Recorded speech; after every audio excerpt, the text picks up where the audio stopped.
Azharuddin.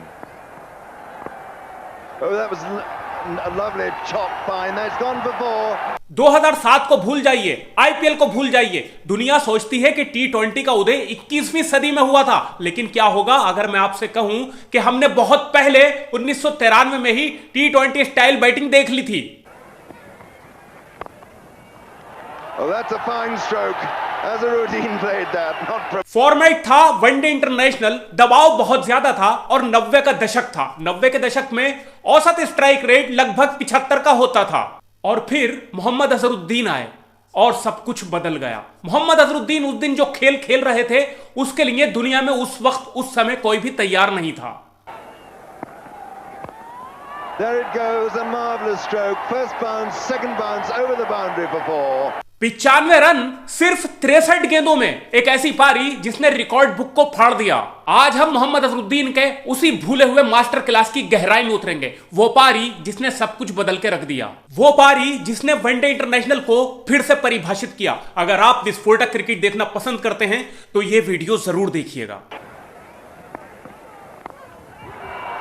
Oh, that's a marvelous stroke. Azharuddin. तो video शुरू करने से पहले आप लोगों को सिर्फ एक ही बात कहूंगा कि पहली बार मेरे चैनल पर आए हो और अभी तक सब्सक्राइब नहीं किया है तो सब्सक्राइब कर लो। सब्सक्राइब करके बेल आइकन जरूर दबा दो, क्योंकि 26 में से दुनिया खत्म है। दुनिया खत्म होने से पहले सब्सक्राइब कर लो। तो तारीख थी 5 मार्च 1993, ग्वालियर का कैप्टन रूप सिंह स्टेडियम। इंग्लैंड की टीम भारत में वनडे इंटरनेशनल की एक सीरीज खेलने के लिए आई हुई थी, 7 मैचों की सीरीज का यह आखिरी मैच था। इंग्लैंड ने पहले बल्लेबाजी की और पहले बल्लेबाजी करते हुए 265 रन का लक्ष्य स्कोर बोर्ड पर टांग दिया। 90 के दशक में 265 रन का लक्ष्य आज के लगभग 330 और 340 रन के बराबर होता था। 265 रन बनाकर आमतौर पर 80% टीमें जीत ही जाया करती थी। इंग्लैंड की तरफ से ग्रीम ने 105 रन की पारी खेली और रॉबिन स्मिथ ने 72 रन की पारी खेली। इन दो पारियों की बदौलत इंग्लैंड ने बोर्ड पर 265 रन का टारगेट टांग दिया। अब भारत की चेजिंग शुरू होती है। चेस करने के लिए भारत की तरफ से मनोज प्रभाकर और नवजोत सिंह सिद्धू क्रीज पर उतरते हैं और शुरुआत बहुत धीमी होती है। 27 गेंदों में 19 रन बनाकर नवजोत सिंह सिद्धू आउट हो जाते हैं। भारत का स्कोर 41 पर 1 हो जाता है। उसके बाद मैदान पर विनोद कांबली उतरकर आते हैं और विनोद कांबली भी 40 गेंदों में 22 रन बनाकर आउट हो जाते हैं और भारत का स्कोर 99 पर 2 हो जाता है और ओवर लगभग 20 से ऊपर हो जाते हैं। 99 रन पर 2 विकेट गिरने के बाद पिच पर उतरकर आते हैं Mohammad Azharuddin. Oh, that's a fine stroke. Azharuddin played that. Not Mohammad Azharuddin आते ही अपने तेवर दिखा देते हैं और ताबड़तोड़ अंदाज में बल्लेबाजी करने लगते हैं। मनोज प्रभाकर के साथ मिलकर 50 रन से ऊपर की पार्टनरशिप कर देते हैं। 166 के स्कोर पर 112 गेंदों में 72 रन बनाकर मनोज प्रभाकर भी आउट हो जाते हैं। उसके बाद पिच पर आते हैं सचिन तेंदुलकर और सचिन तेंदुलकर और अजहरुद्दीन मिलकर इंग्लैंड के खिलाड़ियों की बखियां उधेड़ देते हैं, इंग्लैंड के गेंदबाजों की बखियां उधेड़ देते हैं। And that's going right out of the ground there into the crowd.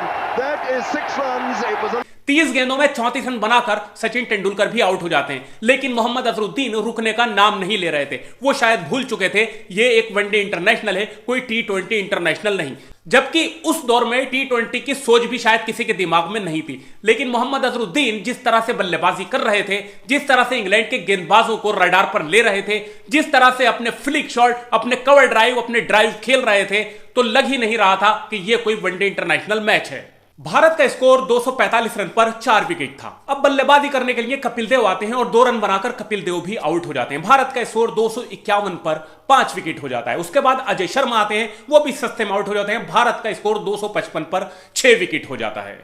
Mohammad Azharuddin 93 या 94 रन पर नॉट आउट खड़े थे। अब उतरकर आते हैं किरण मोरे। मोहम्मद अजहरुद्दीन यहां पर 63 गेंदों में 12 चौके और 1 छक्के के साथ में 95 रन की टी20 इंटरनेशनल जैसी पारी खेल चुके थे। अब मोहम्मद अजहरुद्दीन को अपना शतक पूरा करने के लिए मात्र 5 रन चाहिए थे। गेंदें बची हुई थी पूरी की पूरी 12, यानी कि 2 ओवर बचे हुए थे। 48 ओवर का यह मैच था, 46 ओवर हो चुके थे। स्ट्राइक पर थे किरण मोरे और किरण मोरे ने वहां पर 2 चौके लगा दिए।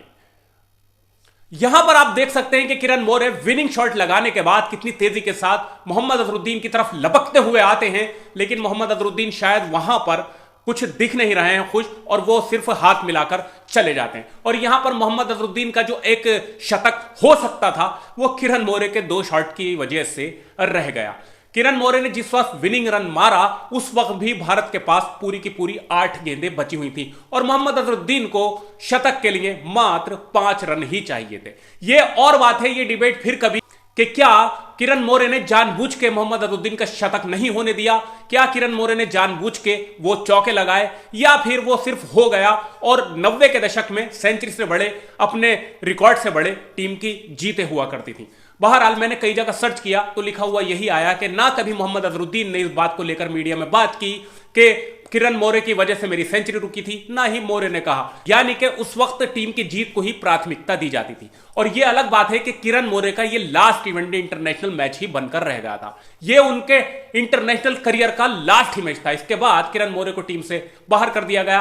नयन मुंगिया का आगमन हो चुका था और नयन मुंगिया किरण मोरे से बेहतर बल्लेबाज थे अपने दौर में, क्योंकि किरण मोरे का तो टेस्ट क्रिकेट में भी 20 से अंदर का औसत था और वनडे में तो उनका औसत नाम मात्र ही था। कोई 50 नहीं था उनके नाम पे और कोई सैकड़ा नहीं था।